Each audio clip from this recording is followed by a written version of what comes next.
Hello and welcome to another IELTS speaking practice by Johnny. Today is the first day of February. And, well, for students from class IELTS 40, they are doing their speaking practice. So, class, let's go to part 1, topic number 13, okay? Singing. It's about singing. So, Miss Thuận, please, do you like to sing? Oh, actually, I rarely sing. Rarely. I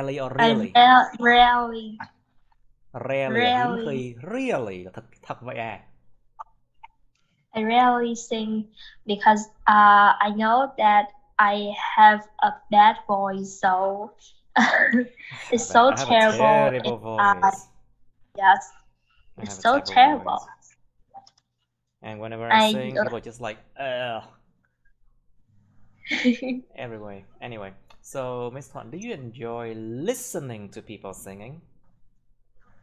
Oh yes, I love some girl sing any old songs. Yes. What kind of old song are you looking at? Especially in any songs before 1975. Oh. Yes. It's called it's like songs before 1975. Vietnamese songs before 1975. Oh. Okay, very good. So Tong, how about you? Do you like to sing? Yes, I really like to sing. When I come with my friends or my partner, yeah, I think. Like, you mean singing in the karaoke or something? Yes, right, karaoke. Or maybe sometime acoustic. It's called acoustic. Acoustic, okay? Acoustic. Cái từ này mấy bạn hay đọc là acoustic nhưng không, nó là acoustic. Âm học, về liên quan đến âm thanh, âm học. Acoustic means belong to the ear, the sound. Acoustic means like you do not plug into the mic, to the amplifier. Không có amplifier, không có speaker gì cả. Chỉ có là âm mộc thôi. It's only like just guitar and singing voice. It's called acoustic.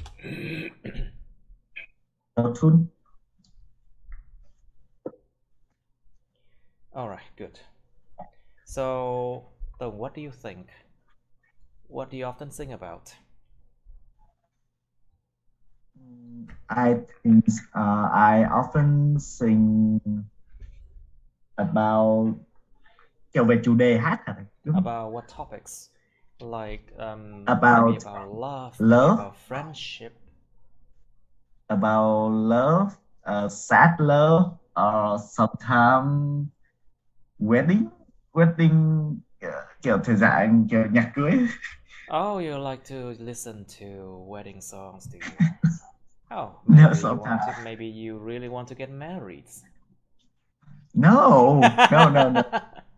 So soon. No, I'm young, and I don't. It's not that you want to listen to wedding songs. It means that you want to get married. No, it's not. Because many things can be considered as wedding songs. Like, for example, what song? Canon in D is a very popular piece. Canon in D. Beautiful in White, for example. That song, those two songs, two pieces of music are very popular, and they also are wedding songs as well. Okay, how about you, Miss Yu? Do you like to sing? Yes, I think I like singing, but I prefer to sing alone or in bathroom. Alone, right? Or alone. Alone or alone. Alone. Một mình. Alone. All right. So, what do you think about karaoke singing? Karaoke singing. People do it a lot in Vietnam and in Asia as well. What do you think about karaoke singing? I think it's interesting as long as you do it in a room. But people don't often do it according to the rules. So you won't annoy the others. Of course. But nowadays in Vietnam, too many people do the karaoke on the street, which is terrible. Yeah, which is terrible. Absolutely So noisy. Absolutely terrible. No respect. Chẳng có một cái sự tôn trọng nào cả. No respect for public for public harmony. Sự hài hòa, sự ổn định, yên bình của cộng đồng. There's no respect for public harmony and peace. So people just sing in karaoke and then they expect people to listen to them. Họ mong chờ con người ta cứ phải nghe. They expect people to listen to them. And well, that's terrible though. Anyway, Phúc, how are you? Do you like to sing? Actually, I like to singing, but my voice. I like to sing. I like to sing, but my voice don't allow me. You mean like your voice don't allow you to sing well? Like, yeah, it's quite bad. And yeah, I like sing, so sometimes I like to nghe cái lời bài. Humming a tune, ngân nghe một giai điệu, điệu hát. Humming a tune, and you can just whistle, huýt sáo, whistling a melody.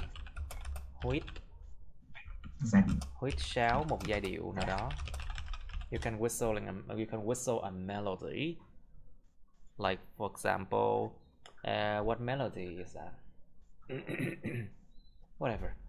Anyway, so Phúc, when and where do you like to sing?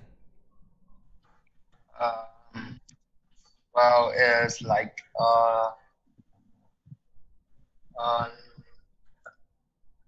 nó không cố định một chỗ. I don't normally sing a lot. Like no, like I don't sing it in one particular place. I don't sing that in one particular place. Tôi không hát ở một cái nơi điển hình nào cả. And Tom? I don't sing in one particular nào tôi có hứng lên. Place. Whenever I'm in a mood. Yeah, có hứng lên là hát. Có hứng lên là hát thôi. Whenever I'm in mood, I sing. Exactly. Okay, so Miss Thuận, please, is it difficult to sing well? What do you think? Có khó mà để hát tốt không? In my opinion, I think yes. Because I know that any people who have who can sing well are experienced a difficult train to have a good voice, and with normal people it's hard to find a good voice. Yeah. Exactly. You know that in art school, in music school, you are required to study for many years to become a good singer, right? Yes. But singing is just so popular. That's why these days a lot of people do not come from music school, but they can still sing well. Okay, so you know what they have to train to have a good singing voice? Every day they have to warm up. Mỗi ngày phải làm nóng giọng, làm nóng. They have to warm up. and they have to sing like me me me me me me me me me me me something like that. You know, it's called warm up. And it's very annoying. It's very annoying, and it's a lot of training too, okay?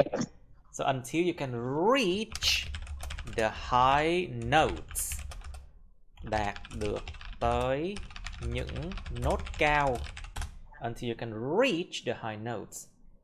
That's what's the highest note you can reach. Yeah, they try to practice that, and also they have to take good care of their diets. Phải xem cái chế độ ăn đó nha. Phải take good care of their diet nữa, chứ không phải dễ dàng đâu. It's not that easy to sing well. It's similar to it's not easy to play musical instrument well, you know. For example, it took me 18 years to be able to play like this. Chơi 18 năm mới được vậy, of course. Alright, so Miss Tùng, why do people sing? What do you think? What do you think? Tại sao con người ta lại ca hát? Is there a reason why people sing? What do you think? I think sing have singing, cái việc ca hát. Singing, I sing singing.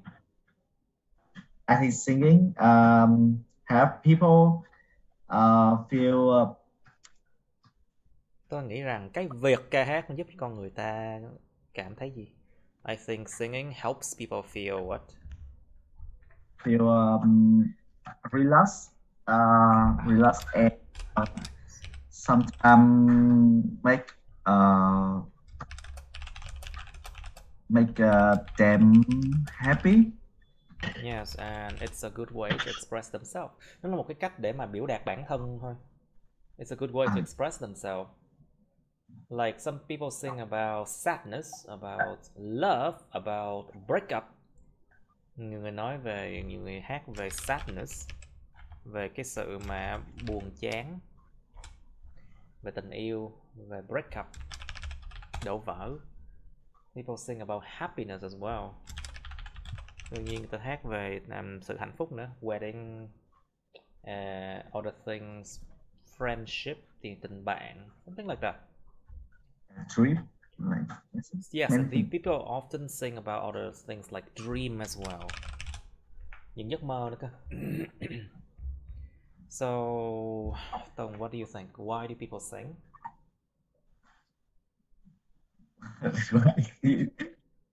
Try that question again.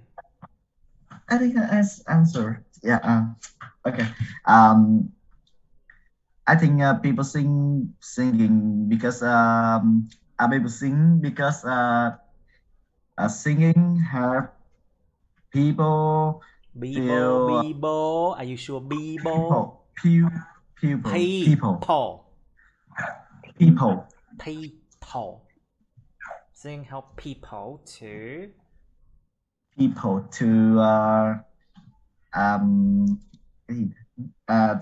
express themselves and can to connect with others, to connect with the viewers, kết nối với những người xem. Well, that could be one good reason. In Vietnam, you know, there's a lot of game shows, and every game show there are a lot of singing, of course. Yes, it make them famous in the future. Yeah, every game shows there are people singing and things like that. So, Tùng, what do you think of singing competitions? Những cuộc thi ca hát, em nghĩ như thế nào? What do you think about it? I think it's okay. Miss Diệu, what do you think about singing competitions? In my perspective, I think singing competitions are entertaining or entertained? Entertaining. Tính từ là tốt. Which adjective? Entertaining or entertained? Entertaining. Mang tính giải trí, chính xác. Yeah, because the audience can enjoy I would say free good music. free And- with music. Are you sure they are free? Sometimes free? I think Free không? I don't usually watch singing competitions, but sometimes my friends share a good song sang by someone sang by someone join a singing competition. I like it. I feel I like it, and that's good. So somehow it help to help people entertain in their free time, have something to watch, and also bring it's also bring the bring money. Of course, it To brings the- prosperity, đem sự thịnh vượng. It brings money and financial gain, những sự đạt được về tài chính, tức là đem tiền về á. Financial gain Yeah. means, of course, you bring money back, of course. Yeah, and if you want to shine, you can join. Shine. What to You can shine? join singing competition. Who knows? You can get a chance. Oh, I would not. I would never be able to sing well. So, and the thing that I'm good at, well, I doubt that they will have any piano competition like that in Vietnam.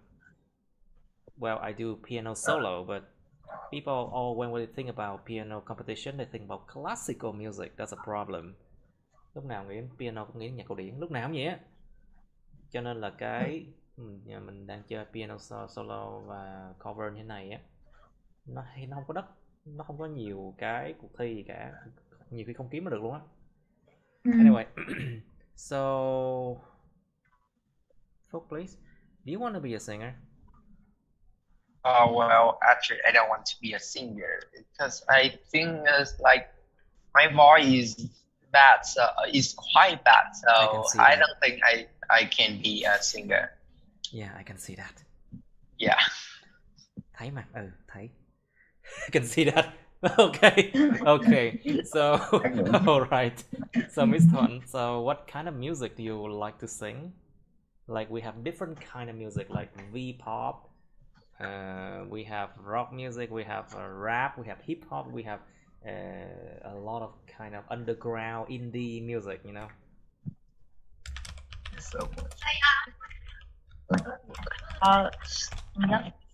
There's a lot of type of music, but I really into Vietnamese songs before 1975 because I just listen to this kind of song, and I don't really into any music like rock or indie or something like that. So when it comes to singing, I would go for bolero music. Yeah, bolero music. Why not? Okay, good. Bolero and dance music, or folk music. We also have folk music. Yes. Folk music. Folk music là nhạc dân ca. Wow. Folk music. All right. How about you, Tông? Do you think school teachers should teach singing? Em có nghĩ trong trường nên dạy ca hát không? Yes, I think yeah. Why not? Because many people like singing, and they want someone teach them. Yes, and to prevent life from getting very difficult for the other people who have to listen to singers.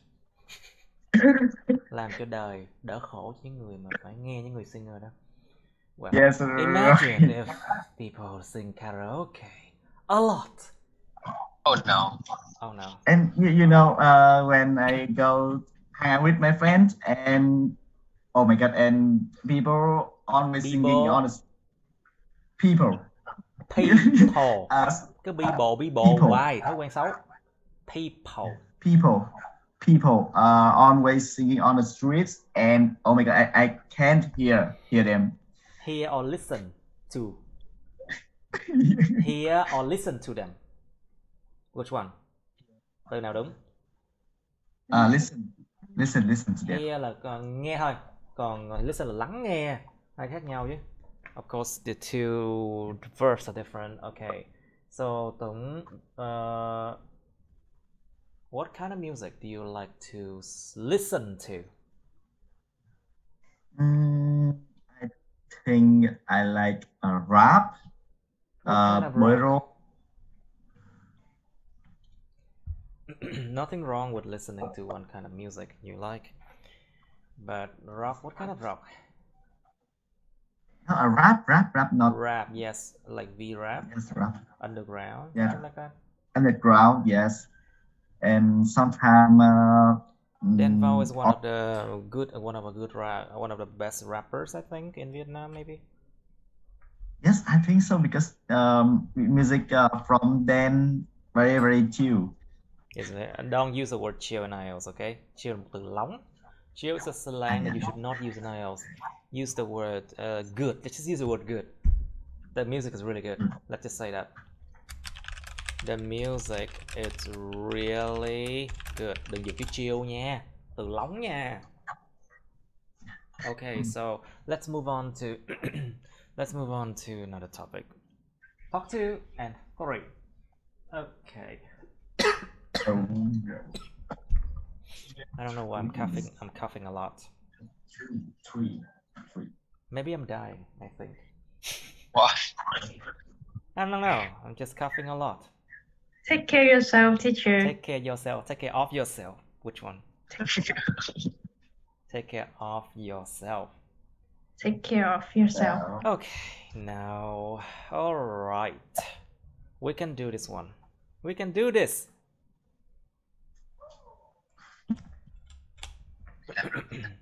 But I need to move this one. Thank you. I need to move this one.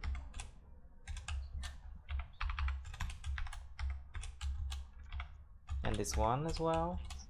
Yes, and then this one, and this one, and this one, and then this one. Alright, got it. Okay, the next topic is topic number 12, and it's about describe a film that made you laugh. So last time we described a movie, right, that you like, but then this one is more it's more specific. Cái câu hỏi này nó đặc biệt, nó cụ thể hơn. Nó là cái bộ phim làm cho mình cười phá lên. Something that make you laugh, like like that. That's this laugh. So there are different ways of laughing, I think, or giggling. Động từ to giggle là cười khúc khích. But to laugh là cười lăn, cười bò. Like ha ha ha ha. It's like that. That's laughing. Smile là cười mỉm. Okay, there are different ways people can smile, giggle. That's cười khúc khích. And laughing is different. Now, describe a film that made you laugh. Miêu tả một bộ phim mà nó đã làm cho các bạn cười phá lên, cười lớn lên.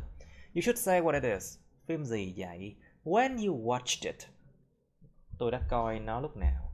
Who you watched it with. Tôi đã coi nó với ai? And explain why it made you laugh. Nhớ là cái chữ laugh là âm F cuối nha. Remember, the word laugh it's A with F. A F. Laugh. A kéo dài. Và chữ âm F cuối. Laugh. That make you laugh. Laugh. Explain why it make you laugh. Giải thích tại sao nó làm cho mình cười lớn. Cái đó mới khó.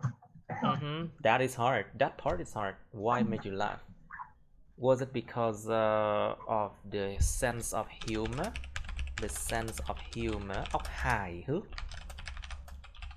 Is it because of the irony? The irony. The irony. The irony là sự mỉa mai. Sự mỉa mai trong cái phim đó chẳng hạn. Or is it because of the action or the behaviors of the character? Nó do những hành vi của những nhân vật. Or was it because of other reasons? Nó có thể là mình cười vì nhiều lý do lắm nha. Or is it because of the sarcasm? Sự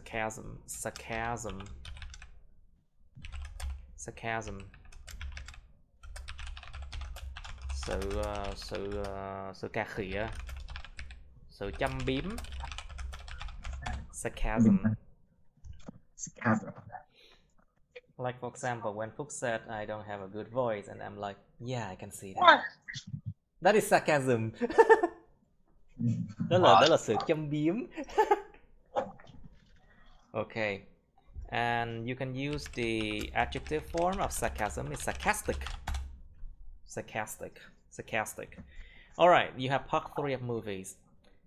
Are films a waste of money? Phim ảnh có phải là một sự phí phạm tiền bạc không? No.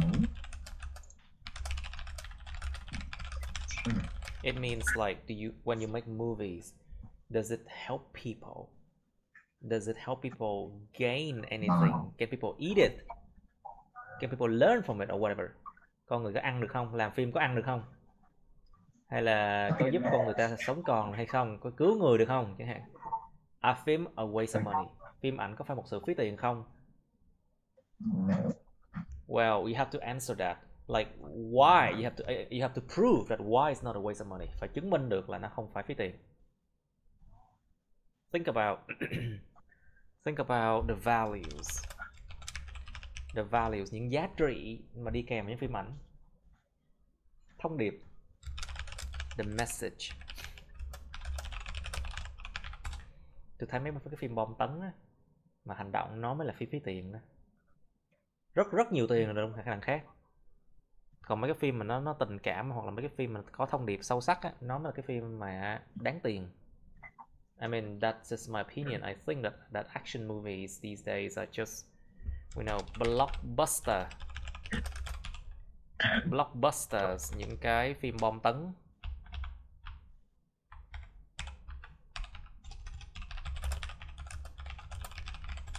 Like action movie, it's just a waste of money, in my opinion.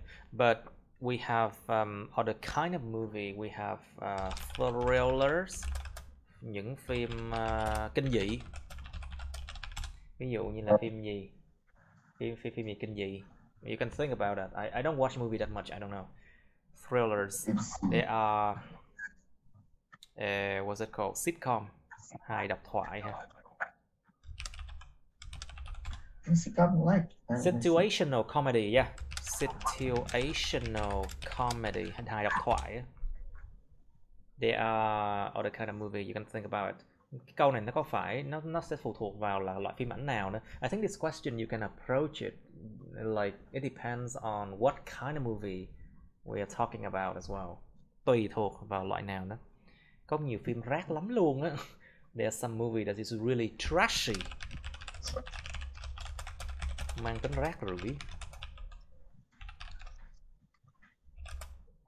Chẳng để làm gì. Phí phạm thời gian, công sức để làm ra nó. A lot of things are just very trashy, of course. And one of the most trashy thing I've seen are books, like self-help books, to be honest with you. Học cách dạy làm giàu, cách làm giàu. These are, I mean, how to get rich. Those kind of books, they are really trashy in my opinion. Because they don't give you real knowledge, and they nourish a false belief. They nurture a false belief. Nó nuôi dưỡng một cái lòng tin mù quáng. a false belief and wrong knowledge in you that you can one day become rich if you follow those steps in the books. But no, those are wrong. Sách phải dạy phải sống này sống kia. There's a lot of books that teach people how to you have to live better, you have to be like this, you have to be like that, you know. But those books just really trashy. Anyway, you can have all your own opinion, of course. But just my opinion is like that. Now, next question. Are movie stars important to a movie? Những ngôi sao điện ảnh có quan trọng ở một bộ phim không? Yes. About their ability to attract audience. Nghĩ về khả năng của nó để nó thu hút những người mà audience, những người khán giả đến xem. Think about their popularity. Sự mà nổi tiếng, sự mà nhiều người biết tới của họ. And if people like those movie stars so much, they are willing to come to the cinema to watch them. So the movie has a better chance to become successful. Nó sẽ có cơ hội tốt hơn để trở nên thành công như hạn. Something like that. Think about that. Okay, so are foreign movies popular in your countries? Những phim nước ngoài có thông thường thấy được trong đất nước bạn không?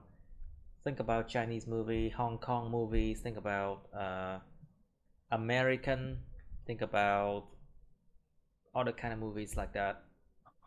Japanese, Korean, something like that, you know. Thai. And you should also discuss about like whether people like them or not, and why do people like them. Nên giải thích lý do là tại sao con người ta thích mấy phim đó như vậy. How about Vietnamese movies? Okay, is it important? Next question. Is it important that a country has its own movies? It has its own movies. Có quan trọng không để một đất nước có những bộ phim ảnh của riêng nó? So this question, what do you think about it? I'll give you some hints, okay? National pride. Sự tự hào dân tộc. That's one hint. Another hint is about nền điện ảnh nước nhà. National movie scene.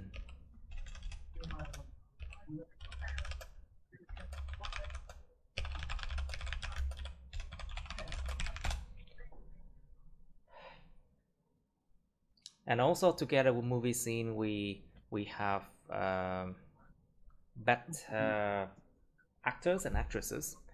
Cùng với nền điện ảnh nước nhà sẽ đi kèm với lại những cái người diễn viên điện ảnh tốt hơn chẳng hạn, diễn xuất tốt hơn chẳng hạn. Okay, and then also the foreign countries, when they look at our country, they will ask about our movies, right? So it also hurt the country standing. The country standing. Chỗ đứng của đất nước. Vị thế đất nước. The country standing.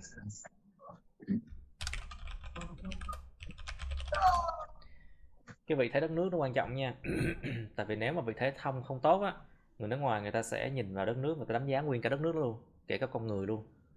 If the country standing is very important, of course, because if the country standing is bad, when foreigners look at that country with a bad country standing, they will look down, nhìn xuống, tức là coi thường. They will look down on its citizen as well, and they will not treat them well. So, movies, every country should have their own movies, you know, to improve the country standing as well. Và nó có thể dùng như là cái gì? Giống như một cái mà để gọi là cho bằng chị, bằng anh, bằng em vậy đó. Alright, so any other ideas? You should think about your own ideas, you know. All right, you have 2 minutes to think about this topic. 2 phút bắt đầu. Okay, let's do it. Now, Mr. Tong, you first, please. Describe a film that made you laugh. Quá khứ, cẩn thận. Careful past tense.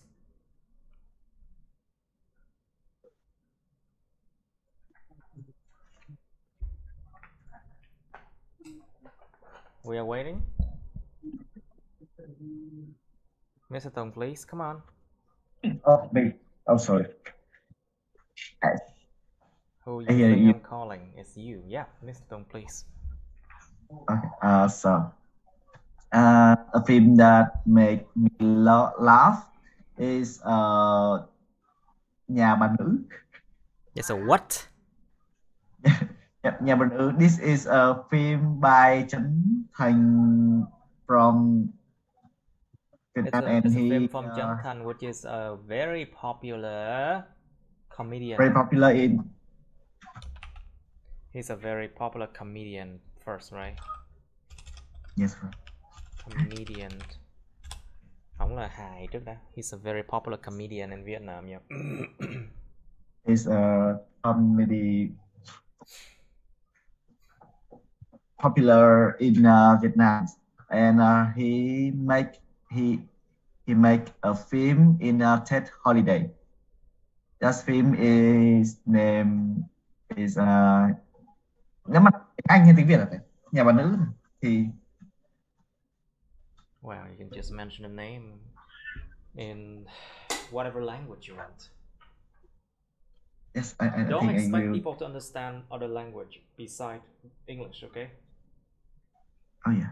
So when you mention a name that is not English, you have to explain it. Yes. Okay, I get. Yes. He is a famous. He is a popular comedian from in Vietnam, and he make a film in a comedy film in holiday. Is he is yeah the. You watch so many Vietnamese movies, but you don't even watch English movies. How can you improve your English? I was expecting you to talk about something else. I was trying. No, you didn't try enough. Remember, you are doing this one for yourself. It's not doing it for anyone else. You have to watch more English movies, something like that, to improve your English. So I was expecting something, you know, English like, you know. Anyway, Miss Huan, please. Can you describe a film that made you laugh, please? When it's come to a film that make I laugh. Made I, hả? Make me make me em lộn thầy ơi. Make me laugh. I would say the king of comedies from Stephen Chow, who was a worldwide comedian. I watched this film many times, and I really love this film. You know that it's so captivating. Captivating, and it's about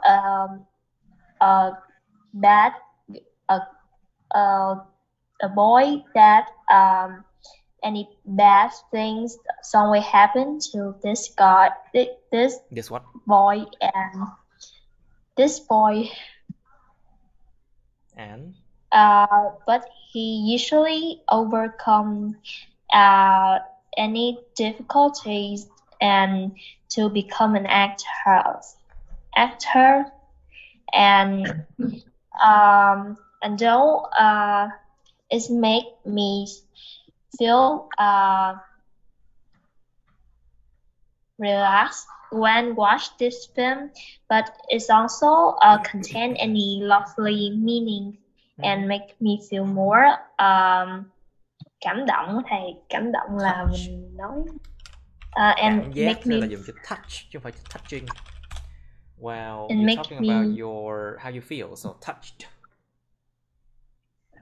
No, it's so fun. It's so fun, but some of scenes don't make me feel touched. So that's the reason why I love this film, and that's all. Okay. Okay, good enough. It's good enough. Good enough. Don't have to be. It doesn't have to be so long, you know. Phúc, please. Phúc, your turn. Describe a film that made you laugh. A film that made I laugh a lot. Made I laugh, hả? Made me laugh. A film that made me laugh. Make me laugh a lot is Tom and Jerry. It's talk about a cat chasing a mouse. I will watch it when I was watch it when I was what? Oh no, I was wrong tense. I watched it when I was. I watched it when I was young and. So it means you are no longer young. When I was a child. Ah, that makes sense now.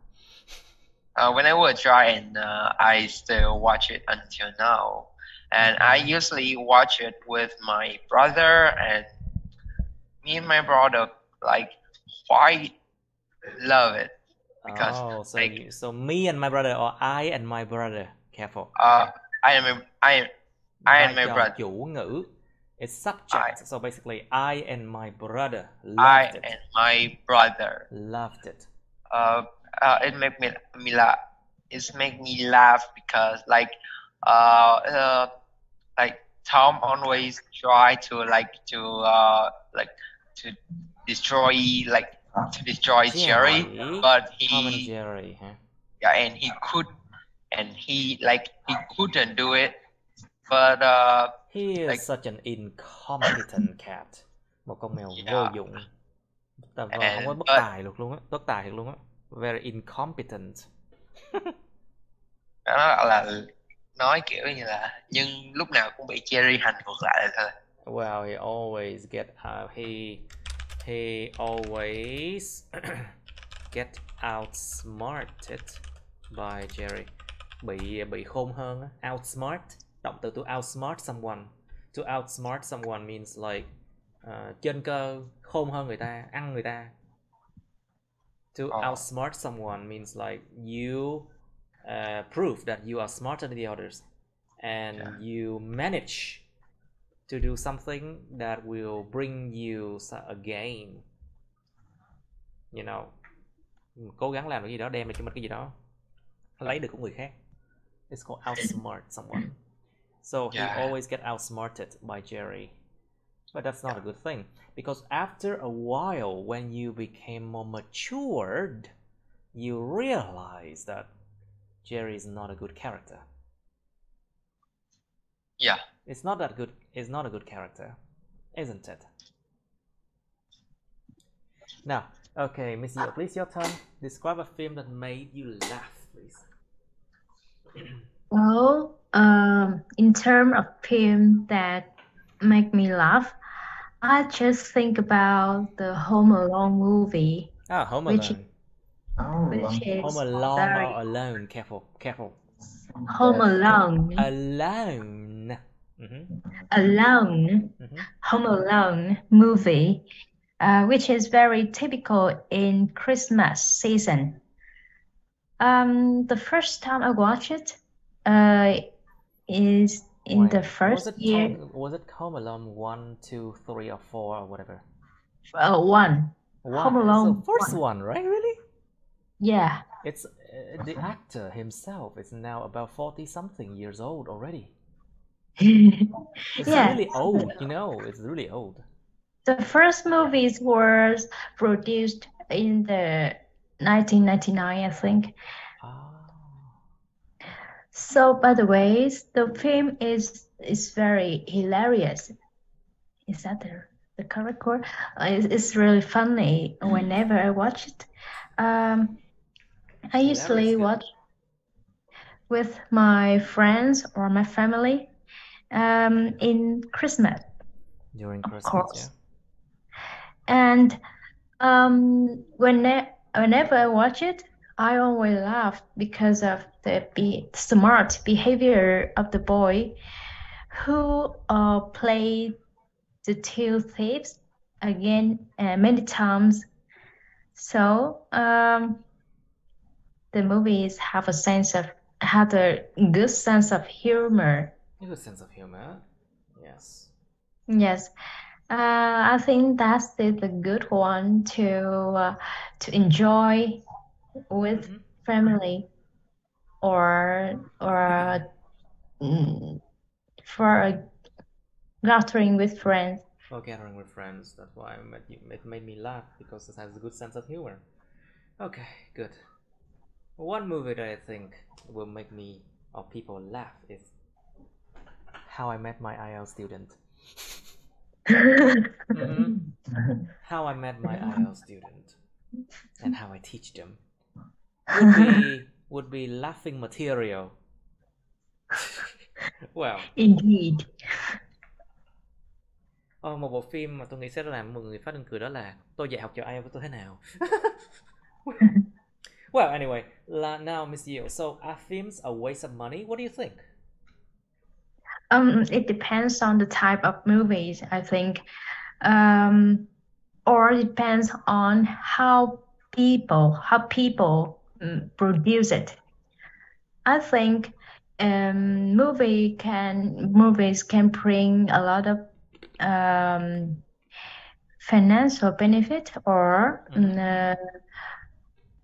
meaningful. So they bring some lesson of life. And what kind of lesson of life do you think you can gain from it? Well, there's many experience from the characters that you can learn, or watching movies where you escape the real world. The real world, the reality. Yeah, and also you can gain lots of knowledge from watching movie. So from those aspect, I think aspect nha. Aspect. I think films. I think films have many benefits. But yeah, in the other hand, there are also many trashy movies, which is really waste of money. Very good. Đó, mình chia ra hai bên như vậy. You can divide it into trashy movie, waste of money, and good movie. Yeah. Yes, you can talk about trashy movie now, please.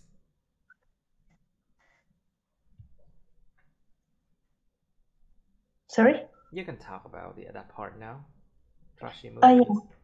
Yeah. Trashy movies such as action movie or comedian movies. So those movies doesn't take much effort. They just make people laugh sometime and then forgot it. You mean sitcom and basically movies made for people to kill time? Những phim ảnh để người ta coi để giết thời gian thôi. Well, it's a waste of money and time. Yes. The movies don't have the deep meanings, or the movies that people won't remember it. There's also another one. It's called dramas. Like we have K-drama, Korean dramas, we have Japanese dramas, we have Chinese dramas, Vietnamese dramas. We all have those kind of movies, of course. Of course, it's only meant for people to kill time, giết thời gian thôi. Just for killing time. Now, Miss Thuận, what do you think? Are movie stars important to a movie? So, for my perspective, I think that movie stars are really important. Are really important to a movie because they can advertise any movie to the public. Yes, to the public, and because of their reputation, the films would be more famous, and everyone know it, and cái doanh thu thì the movies will sell. Phim sẽ bán được đấy. And the movies will sell, and the film makers can get benefit from it. You mean the films will be profitable? The films will be profitable. Đem là lợi nhuận. Will be profitable. For the makers. That's the reason why I think that movie stars are really important to a movies. Okay, good. Now, so Mr. Tung, please. So, what do you think? Are films a waste of money? Think about a lot of movies you can see. Okay, Yes. films here are long video. Okay, so but maybe you can talk about like YouTube video as well. Có thể lái qua cái phần YouTube video cũng được, tại vì phim ảnh vốn thực sự chỉ là một cái video dài thôi. I think film not waste of money because I think a good way because film can make money and make people can learn many things from film. Like such as you're being vague, like mơ hồ rồi. No, like you for example,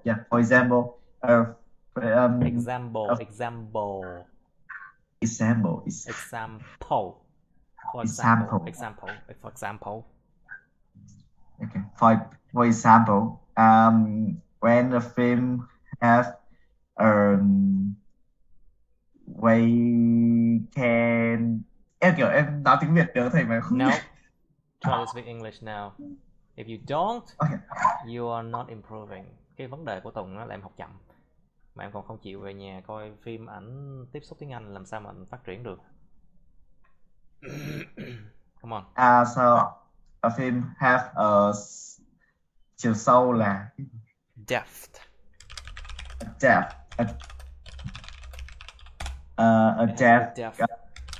The movies that have a good depth. Những phim ảnh mà có chiều sâu. The movie that have a good depth. Yes, and from that film you can learn about the life, about the truth, about I think the many things like bài học cuộc sống. Like what? Kiểu bài học cuộc sống. Giống như là có phim like life lesson. Những bài học cuộc đời, cuộc sống. Life lessons. Life lessons. From phim like The Wolf. Bố là The Wolf bộ cái phim nó tên gì? Đã lâu lắm không xem phim. Phúc, your turn. Are foreign movies popular in your country? Phúc, your turn, please. Microphone on, please. Hello. Ủa tại sao? Cái microphone của Phúc nó hiện lên là đang tắt mà ta. Hello. Okay, you can answer question number 3 now. Are foreign movies popular in your country? I think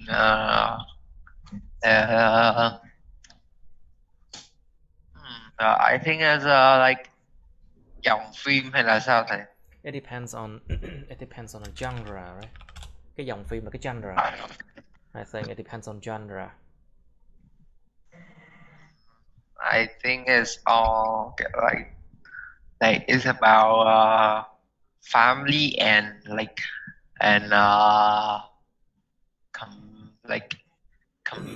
Family phim là what? hài với là phim gia đình. Comedy. Phim hài, phim gia đình, family movie, right? Phim dài tập là gì thầy? Series. Like for example, 8 years old bride, cô dâu 8 tuổi. Yeah. Oh my god, 2000 episodes. 2000 tập. 2000 episodes of 8-year-old bride series. Phim dài tập, 2000 tập. It takes 10 years to show all the episodes. It's funny, but okay, what do you think, Phúc? Are foreign movies popular in your country? You were talking about like the different genre. Okay. I think it's a series movie because it's a series movie because it's like when I turn on my TV and like I don't have anything to watch, I usually go to each channel to what channel? Go to what channel? Kiểu như là em dọn từng kênh đó thầy. I binge watch.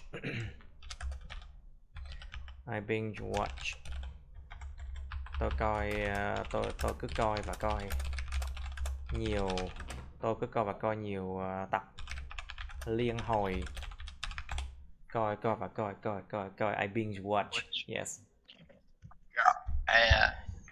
And kiểu như là em dò kênh I've been watching. I watch and to see that there are anything interest to watch, but anything interesting to watch. But all I see that is all I see is Vietnamese series. Oh, Vietnamese series. Anyway, just everyone has different opinion, but okay. So, Mr. Tong, please. Is it important that a country has its own movies? What do you think? I already told you. Is it important that Vietnam has its own movies? I think it's... Yeah, no. I'm asking Tong, yeah. Is it important that a country has its own movies? Yes. Try hard. I think important that country has its own movies. Wait, what do you say? That country has its own movie. Its own. Its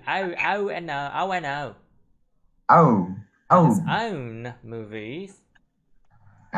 Movies. Because countries need to a country standing in the world, maybe. Yeah. The world. The country standing in the world. Whoa. And yeah, you know, they did a national movie screening. National movie scene. Scenes. National movie scene. Ý kéo dài. Scenes. And national prize. Nhưng mà mấy cái từ đó nó rời rạc, nó không liên quan gì đến nhau đó. You have to make it into a story, something. Try again. I think my brain is not working today, so I think so. Your brain's not good today. Really? What happened? I think What did you do? Are you very tired now or what? Yeah, I think so. My eyes can't open. I see. At least you can still speak English. Okay, Miss Thuận, please. So, is it important that a country has its own movies? What do you think? Well, I think it's so important that a country has its own movies because nó củng cố thầy. Như là củng cố là gì? Làm cho nó đặt lại, làm cho nó chắc hơn. To consolidate, củng cố cái gì đó. To consolidate something. Tại vì solid chắc chắn, đặt.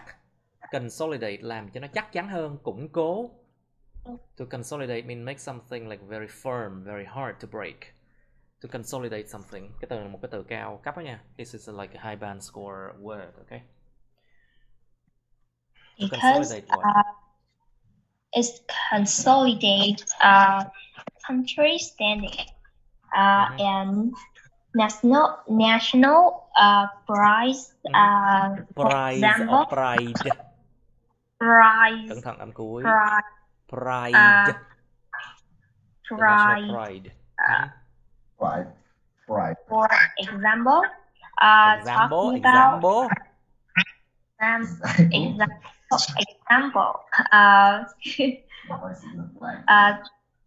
about the historical film about hero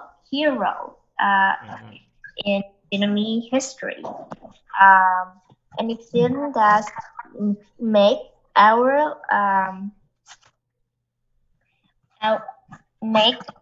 people, foreign people and Vietnamese people are really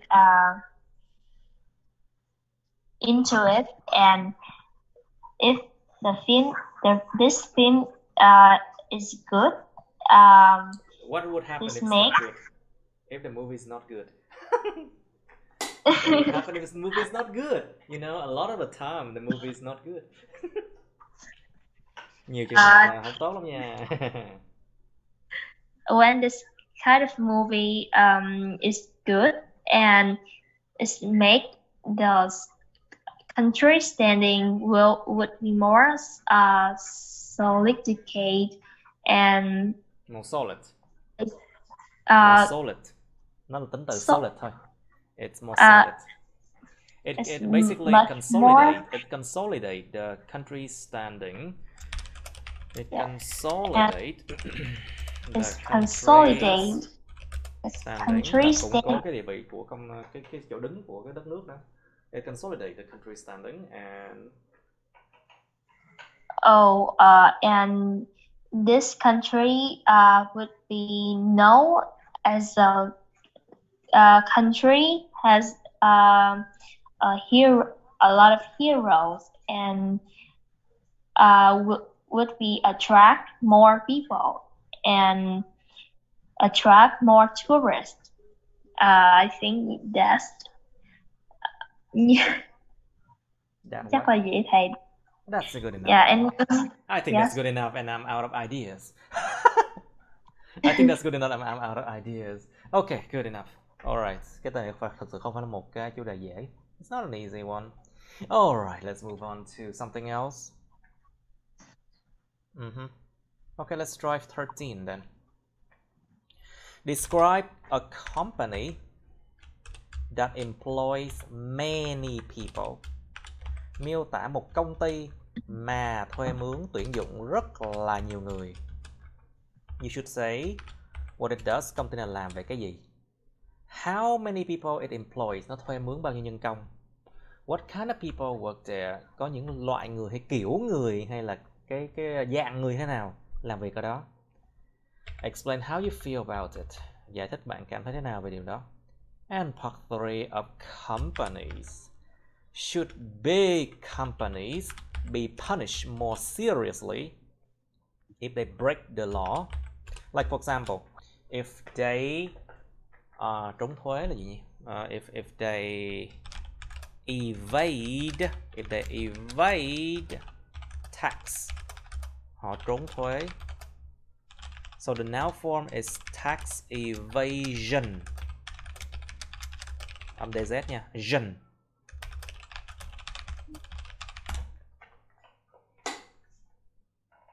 Okay, this is a very common crime committed by companies. Đây là một cái crime, một cái tội danh, một cái tội mà hay được phạm phải, hay bị phạm phải bởi những công ty, đó chính là chỗ trốn thuế, tax evasion. Well, they can break the law by doing a lot of things. Có thể là ví dụ như là trả lương hoặc là đối xử với nhân công không đúng luật lao động chẳng hạn.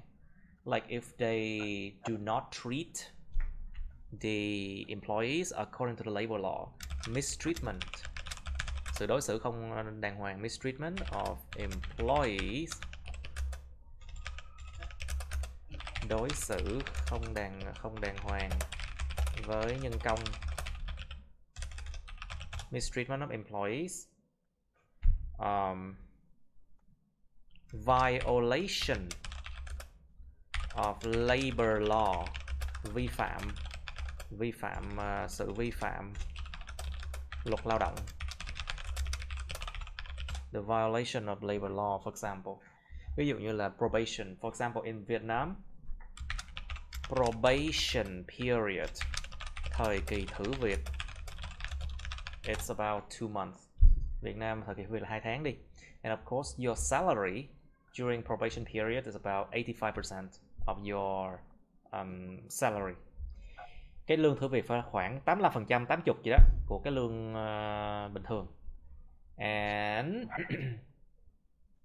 the company cannot give you a probation period more than 2 months, okay? According to the law. Theo luật thì không được quá 2 tháng thử việc nha. Có nhiều cái nó bắt thử việc 6 tháng chẳng hạn là sai luật. Some companies, they can break the law by making the employee do probation period of 6 months. And because of that, they don't have to pay full salary. Bởi vì vậy họ không phải trả tiền lương full luôn, tiền lương đầy đủ. Okay, I'm talking about different ways the company can break the law. Tôi đang nói về những cách mà công ty có thể phá luật hay là phạm luật. Nói về môi trường đi, talking about environment, they can dump toxic waste into rivers.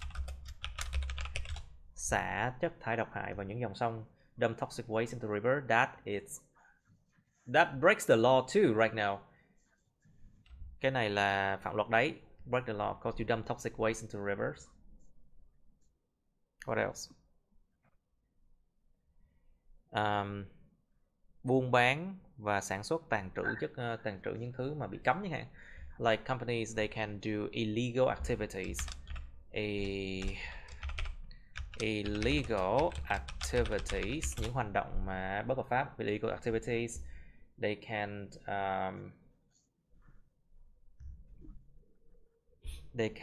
manufacture and sell prohibited items. Nó gọi là sản xuất và buôn bán những đồ vật bị cấm theo luật. Manufacture and sell prohibited items, like for example, ở Việt Nam cái bình xịt hơi cay để tự vệ là bất hợp pháp nha mọi người. In Vietnam, the pepper spray, bình xịt hơi cay để tự vệ. That pepper spray in Vietnam, it's illegal. What else is illegal? Có những cái loại dao để phòng thân nó cũng illegal nha. Some type of knife for self-protection is also illegal too. You have to understand that. Now, but the question here focuses on should big company be punished more seriously or not if they break the law. Cái câu hỏi nó tập trung vào chuyện là liệu những công ty lớn có nên bị trừng phạt nghiêm khắc hơn nếu mà họ phạm luật hay không. Think about the punishment. Cái chỗ này nó liên quan đến cái bài số 18 á, chủ đề về law. This one is related to the topic about law, you know, and punishment. What would happen if companies are not punished hard enough Nếu mà công ty không bị punish, không bị trừng trị đủ nghiêm khắc thì sao? Alright, you think about this one. Next question. Should big companies donate more to charities? Những cái công ty lớn có nên là quyên góp nhiều tiền hơn cho từ thiện không? To donate to charity. Quyên góp cho từ thiện. Like, think about the fact that they have the manpower, sức người, có lực lượng lao động, hay còn gọi là sức người để làm điều này. They have the manpower to do this. They have a lot of people. They have the marketing team, for example. Có đội để marketing. They have the sales team, đội bán hàng. They have content or marketing team, yes. So they can call for donation easier. They can call for donation, kêu gọi từ thiện, kêu gọi quyên góp dễ dàng hơn nhiều luôn á. They can call for donation easily, actually. So of course, big companies, they can make a lot of profits.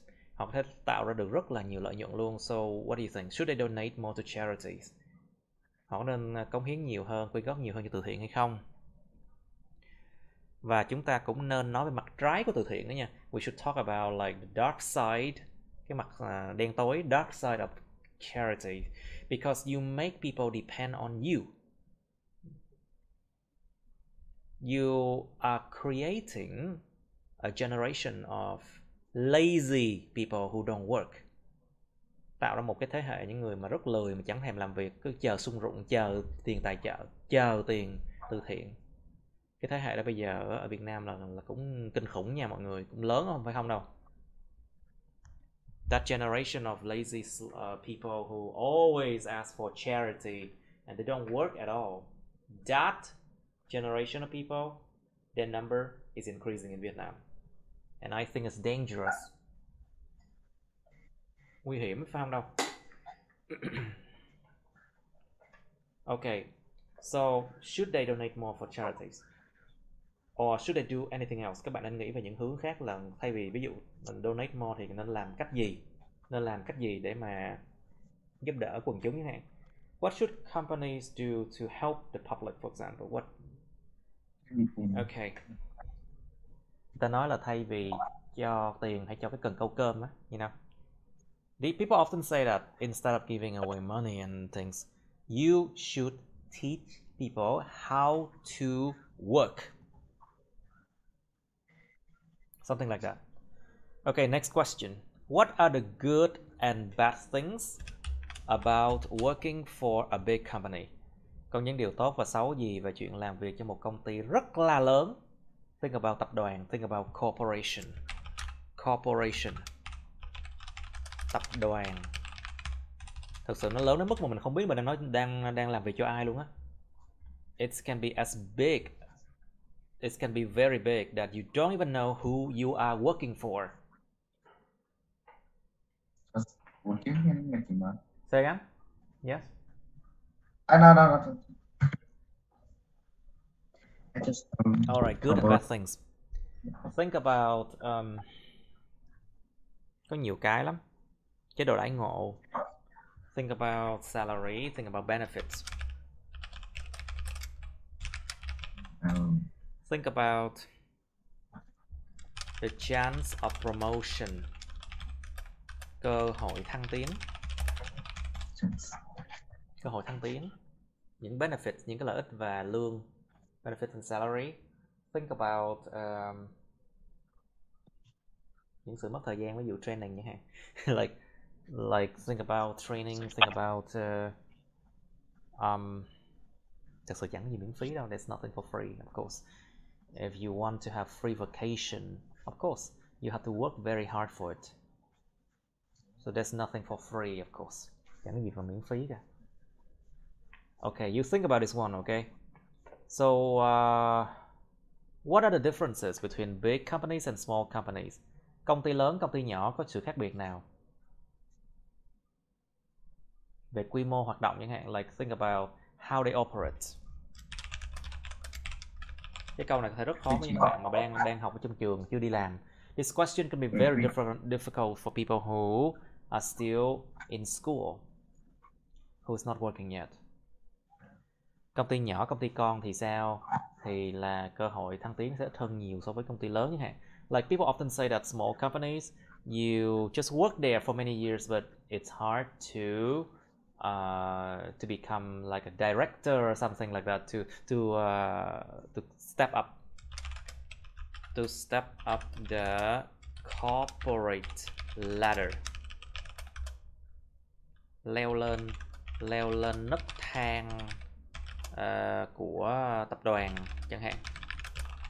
Nó gọi là leo lên nấc thang tập đoàn á, tức là leo lên vị trí cao hơn. It means you step up like to a higher position, you step up the corporate ladder, you know. But big companies, you can do so. Think about the offer of salary. Công ty nhỏ thì đương nhiên là cái offer salary có thể nó không cao được bằng công ty lớn nha. Hoặc có thể thầy sai, maybe I'm wrong. But small companies, sometimes the offer is not as good as big companies. And small companies are more likely to go bankrupt, bị phá sản. Những công ty nhỏ thì có số nguy cơ bị văng ra khỏi thị trường và bị phá sản rất là dễ dàng luôn so với lại những công ty lớn. Nhưng mà cũng có thể thầy sai, nó tùy vào cái ngành nghề nữa. I can be wrong, it depends on like what fields, I think.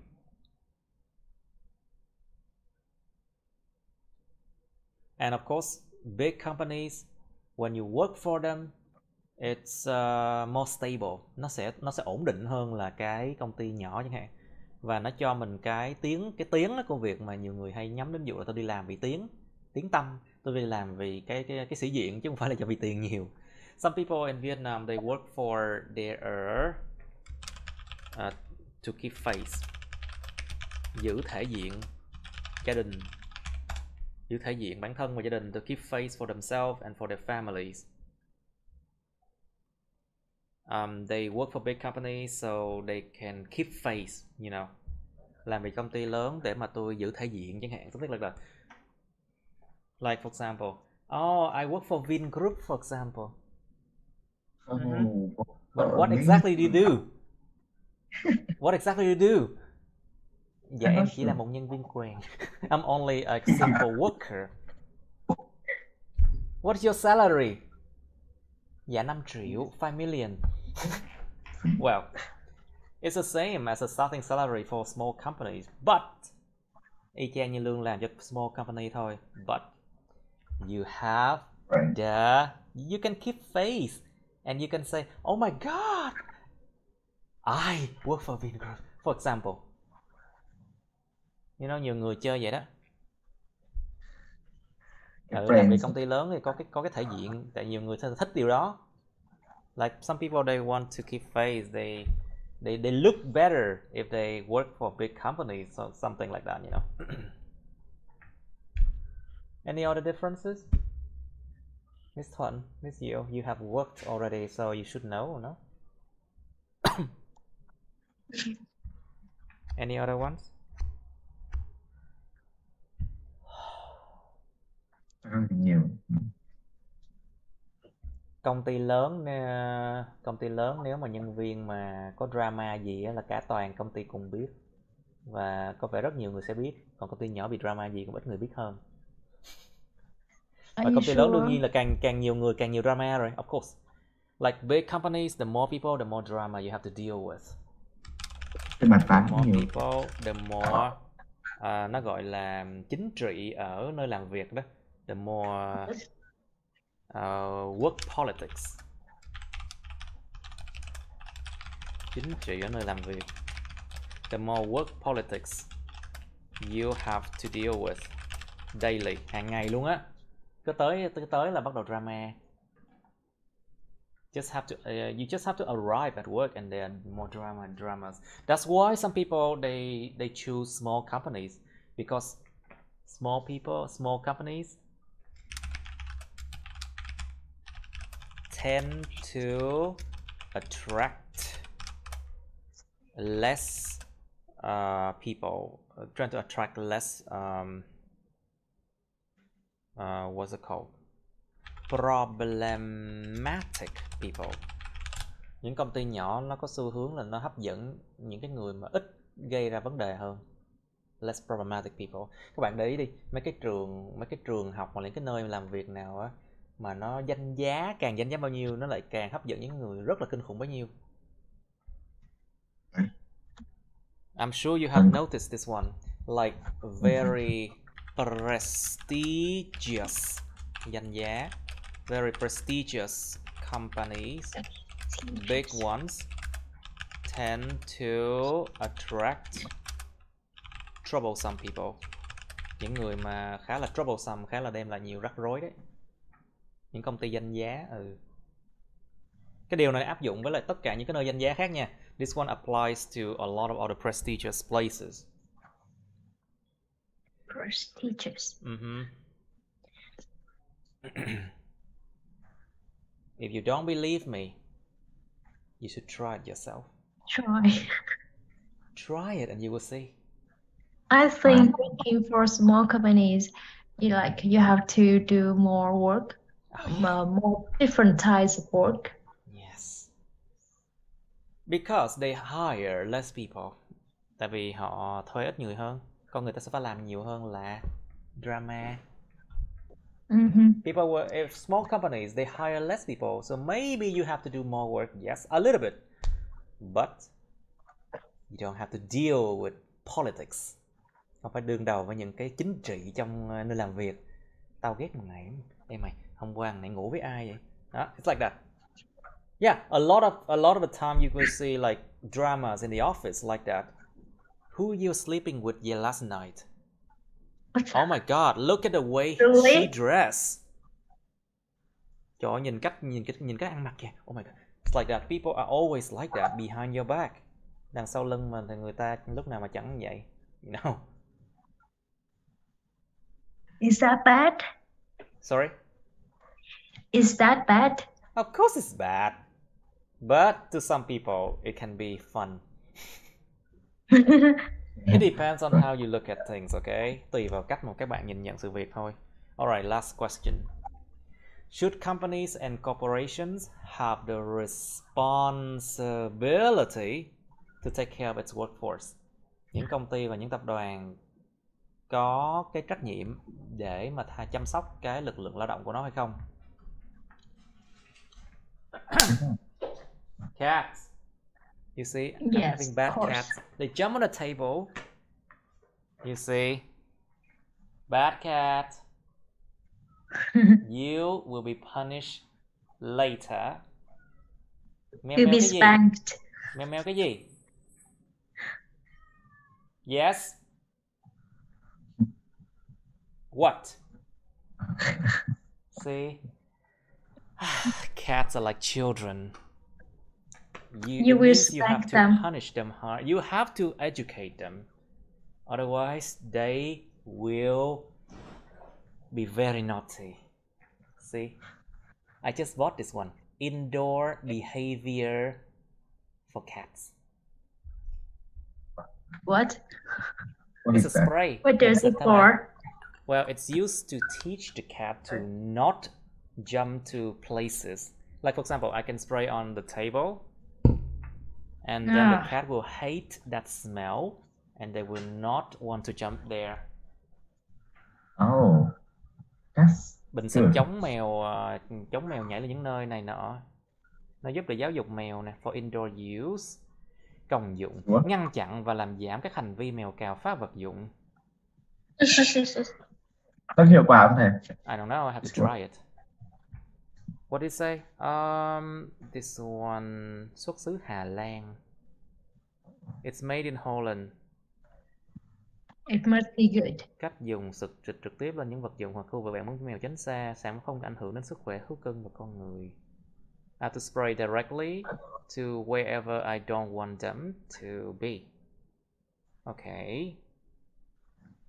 If I spray this one on myself, they will hate me. If I spray it on one of them, they will hate themselves. Okay. Okay. That's cruel.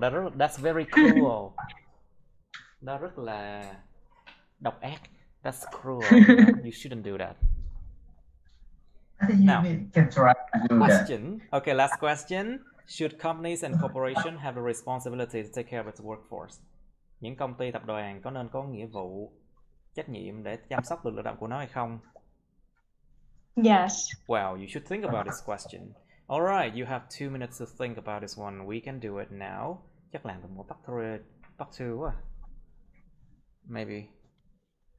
Okay, let's skip part 2, okay? Let's go to part 3 as well. Skip part 2 đi, làm qua part 3 luôn đi.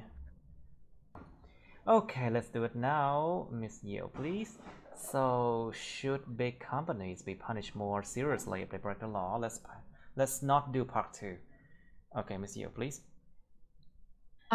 Well, yes, I do think that the big companies should be punished more seriously. Seriously. It's because a company breaking the law is not only affect its employees, but also have a huge negative impact on the economy of the country. So they should take more responsibility if they break the law. Okay, that sounds like it. Okay, good. So, Mr. Tong, please. So, should big companies donate more to charities? What do you think? I think, the big company can make many money. Many money? Make money đếm được không? Is money countable? Much money, a lot of money. Much.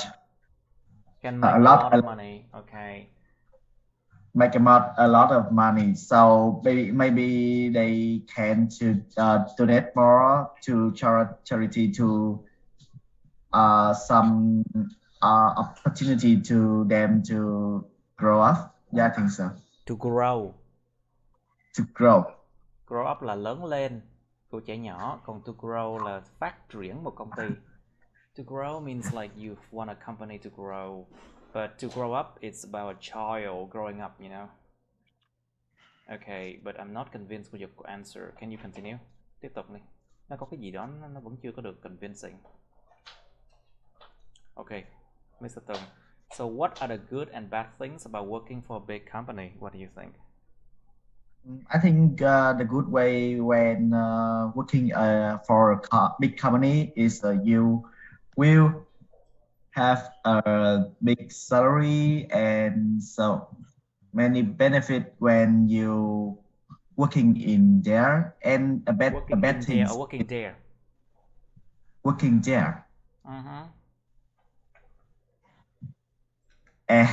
And the bad thing is you will be đối mặt với biển lớn là gì? You have to face a lot of challenges. To face a lot of challenges. Đối mặt rất là nhiều cái thách thức. Challenges. Have to face a lot of challenges, such and then what else then? And to grow every day. Okay, to grow every day.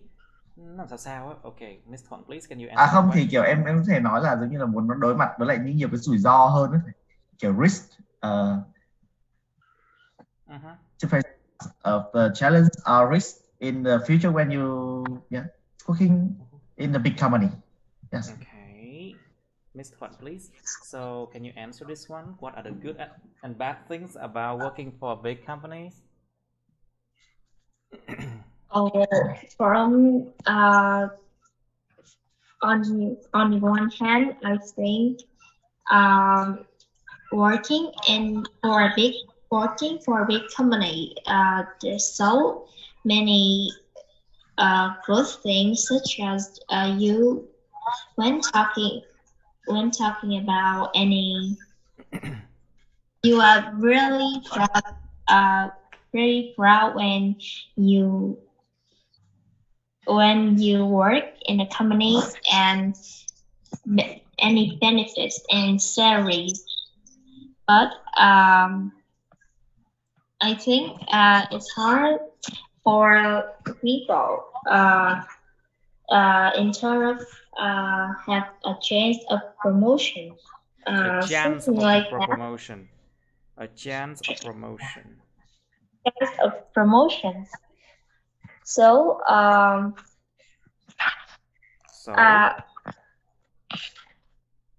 cái này là kết làm sao vậy ta? Thì em không biết kết. So that's why a lot of people, đó là lý do tại sao rất nhiều người sao? So a lot of people chose working for a big company. Okay. All right. So Ms. Yeo, what do you think? Should companies and corporations have a responsibility to take care of its workforce? Yes, I think there's many reasons for a company take care for corporations to take care of its workforce. Because when the employees do what they want and satisfied with the benefits, they will contribute more and more to the for the company. And indeed, yeah, and if they have a good, friendly environment, they can develop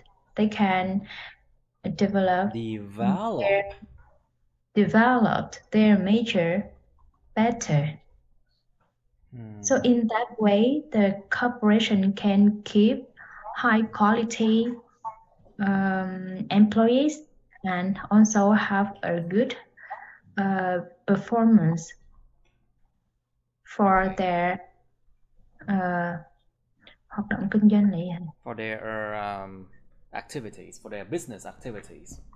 For their business activities. So yeah, I totally think that companies should care the employees. Okay. So take care. All right. So Ms. Yeo, so what are the differences between big companies and small companies? What do you think? There are many differences between working for big companies and small companies. I think from my experiences, I think if you work for a big company, you have there is a settled process for everything. You mean there is a stability, right? There's a sense of stability, cảm giác an toàn. No, không phải thầy, là quy trình cố định thầy. Quy trình cố định là sao không hiểu? Là mọi thứ nó đều quy củ. I see. So everything is so basically in big companies the operation, cái sự vận hành, the operations are all standardized. Yes. Chuẩn hóa, được chuẩn hóa hết rồi. All the operations are all standardized. Mọi cái sự vận hành đều được chuẩn hóa hết rồi. Operations are all standardized, and you just have to follow rules and how to carry out task according to what the company wants you to do, because every operations in your company are standardized now. Cái gì cũng được chuẩn hóa hết rồi. Yeah. So in big companies, you just need to follow the rules step by step, and you don't have to think of any new process. Yeah. On the other hand, if you work for a small company, there are a chance that you have to do everything. There is a chance that There is a chance that you have to do everything from the beginning to the end of the process. That's so crazy. maybe there are no standards. But in that way, you can learn a lot. Another aspect is, I think that the benefits of the big company could be higher compared to salaries in small companies. I think it depends on what sector you are working for and the culture of that company as well. Nó tùy vào cái văn hóa từng công ty nữa nha. Yes. Và nó tùy vào cái mảng gì mình đang nói tới nha. Cái công ty thuộc về làm mảng gì nữa nha. Alright. But most of the case is a very generalized way to say. Một cách rất là vơ đũa cả nắm để nói. Phần đông thôi, mọi trường hợp là như. But anyway, it's good practice today. Okay, we will do writing on Saturday, okay? So no Sunday this week. Chủ nhật này mình không làm. Okay, that's the end of my videos. Please like, share this video with your friends, subscribe to my YouTube channel, and press on the bell button next to the subscribe button so you can get notified about my new uploads, okay? You can also press follow my Facebook, but please don't add me on Facebook as friends, okay? Cảm ơn các bạn đã theo dõi nha. Các bạn hãy nhấn vào like, chia sẻ video này bạn bè các bạn. Nhấn vào nút đăng ký kênh YouTube mình và nút cái chuông kế bên cạnh để đăng ký kênh á, để mà các bạn sẽ được thông báo về những video mới nha. Các bạn cũng có thể nhấn vào nút theo dõi Facebook mình, nhưng nhớ đừng kết bạn Facebook mình nha. Thank you and see you. Bye.